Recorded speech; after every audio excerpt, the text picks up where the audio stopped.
What is occupational therapy? Occupational therapy is a health profession whose objective is to ensure that people with some restriction in their participation in their environment can develop their daily life activities in an independent and autonomous way.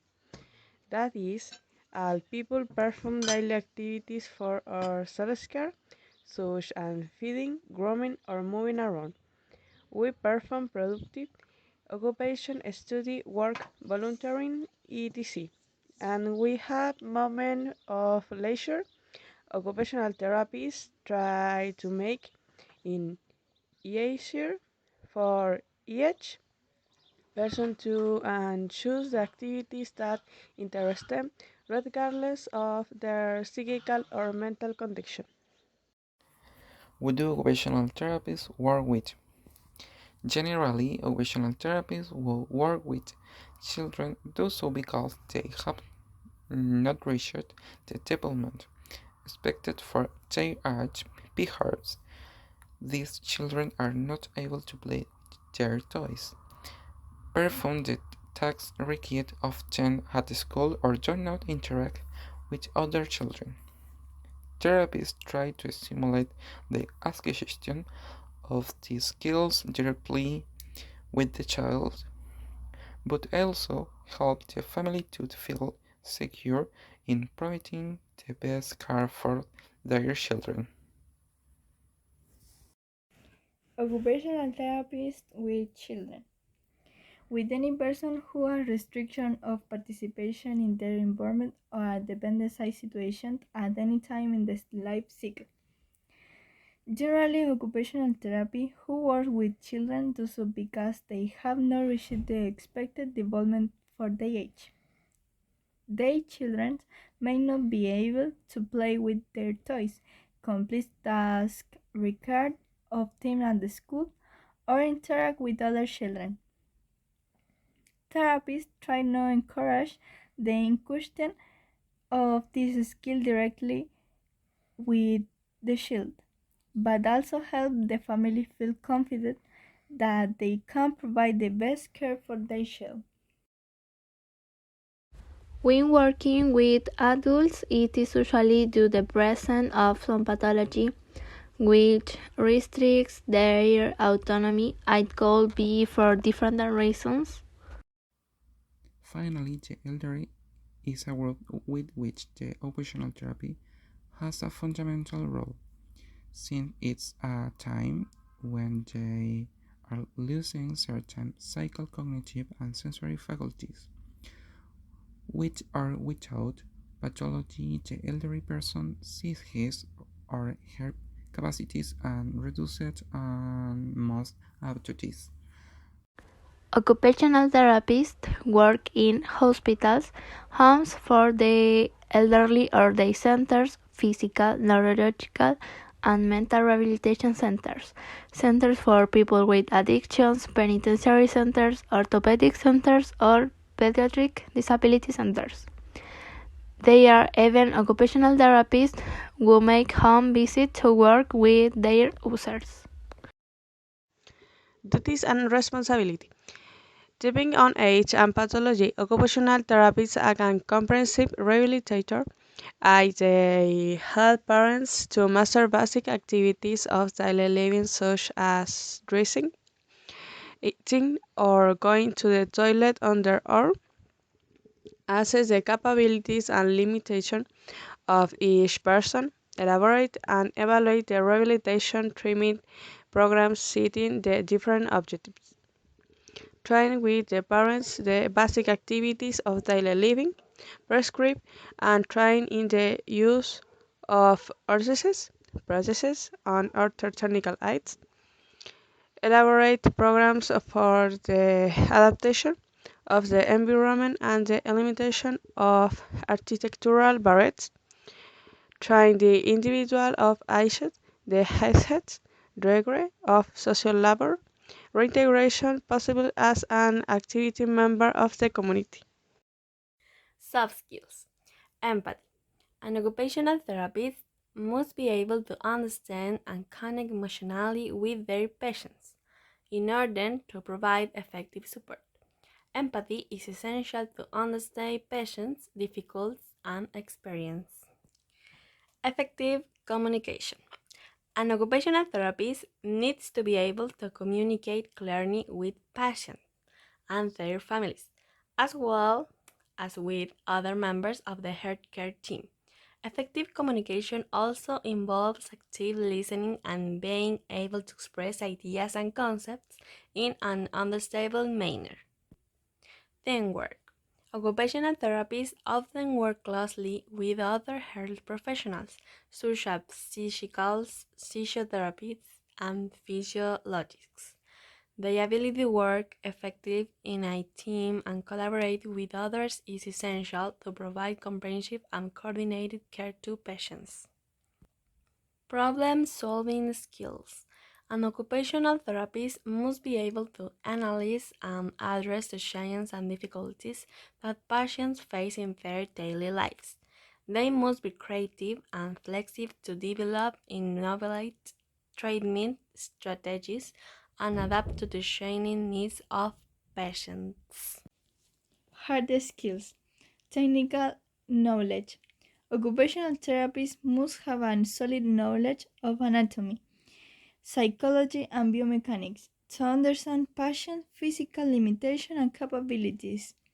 They also need a specific knowledge of different disorders and disability to develop effective treatment plans.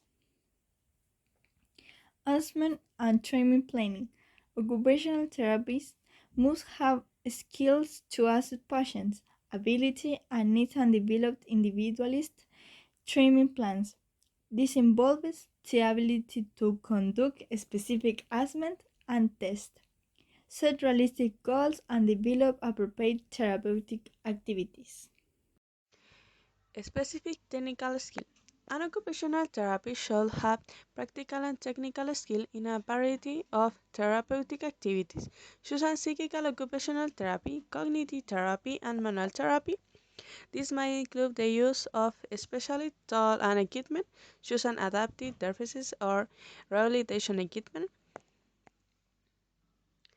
knowledge of healthcare resources and systems. Occupational therapy should have a good knowledge of the resources and service available to parents, whether in terms of healthcare service, community support programs, or insurance benefits. This enables them to provide a full range of treatment options and help parents access appropriate resources. Major challenges faced by OTs. Resource constraints and healthcare systems. Occupational therapists may face limitations in terms of available resources, such as time, funding, and access to specialty equipment. In addition, healthcare system may present bureaucratic barriers that make it difficult to provide occupational therapy service in an effective and timely manner. Promotion of the profession. Occupational therapists often face the challenge of promoting and educating about their profession, as there can be a general lack of awareness and understanding about the field of occupational therapists. This involves educate people about the role and benefits of occupational therapy in the health and well-being of individuals. Emotional burden. Working with patients facing difficulties and disabilities can be emotionally challenging for occupational therapists.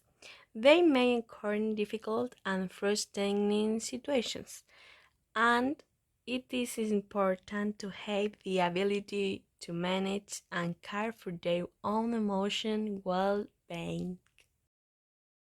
The occupational therapist creates a bond with the user as it is a very human profession. The rewards of a therapist are the autonomy and independence of the person they work with. However, a therapist can feel proud and satisfied with the work done with a user. That is the best payment for a professional as much as an occupational therapist or any other health professional. Interprofessional coordination and collaboration. Occupational therapists often work in multidisciplinary healthcare teams and must coordinate and collaborate with other healthcare professionals such as physiotherapists, and psychologists. This can be challenging due to the need to communicate and work effectively as a team, sharing information and establishing integrated treatment plans. Change and development in practice. Occupational therapists must keep up to date with the latest research, technical advance, and change in best practice in their field.